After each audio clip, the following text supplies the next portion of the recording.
নিয়েছি কাটাপোনা পেটি, ধনেপাতা, রসুন, শুকনো লঙ্কা। ভালো তেল গরম হয়ে গেছে, আমি দিয়ে দিচ্ছি লঙ্কাগুলো।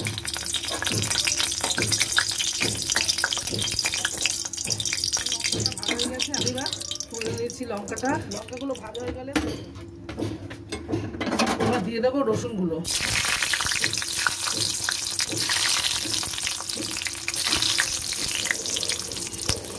আমার রসুনটাও ভাজা হয়ে গেছে লাল লাল হয়ে, আমি এটা এবার তুলে নিচ্ছি। লাল ভাজা হয়ে গেছে, আমি এবার এগুলোকে তুলে নিচ্ছি।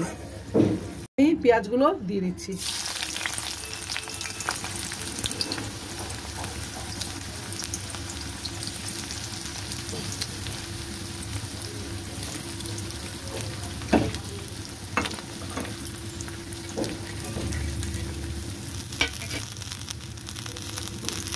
পেঁয়াজটা একটু নুন দিয়ে দিলাম, পেঁয়াজটা সামান্য একটু হলুদ দিয়ে দিলাম, দিয়ে এবার এটাকে ভালো করে ভেজে নেব পেঁয়াজটাকে। দেখুন আমার পেঁয়াজটা ভাজা হয়ে গেছে, আমি এবার এটাকে মাছগুলো ছেড়ে দিচ্ছি।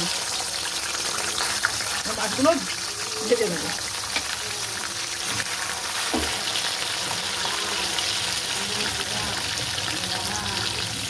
এক পাশে মাছ ভাজা হয়ে গেছে, আমি এবার উল্টে দেবো। একটু কড়া করেই ভাজতে হবে এই মাছগুলো, একদম খুব কড়া না, কিন্তু একটু কড়া ভাজতে হবে। মাছগুলো ভাজা হয়ে গেছে, আমি এবার এগুলোকে তুলে নিচ্ছি।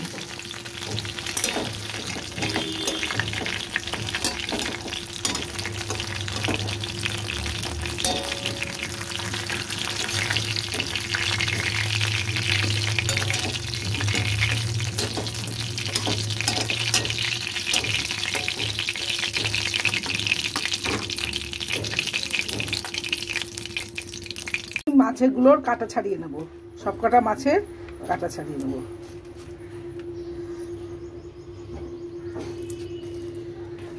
মাছটাকে একটু আপনারা ঠান্ডা করে নেবেন, তাহলে মাখতে সুবিধা হবে।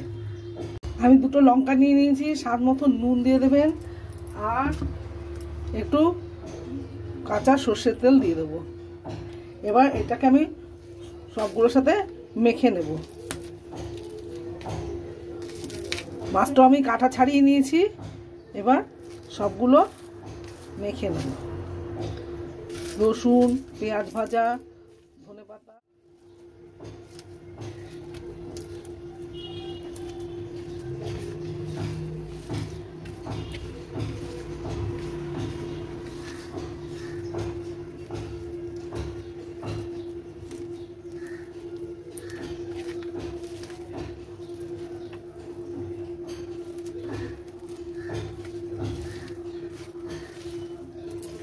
এগুলো ভালো করে চটকে মেখে নিতে হবে। তৈরি হয়ে গেছে মাছের ভর্তা। আপনারা রান্না করে খেয়ে কমেন্ট বক্সে কমেন্ট করে জানাবেন কেমন হয়েছে।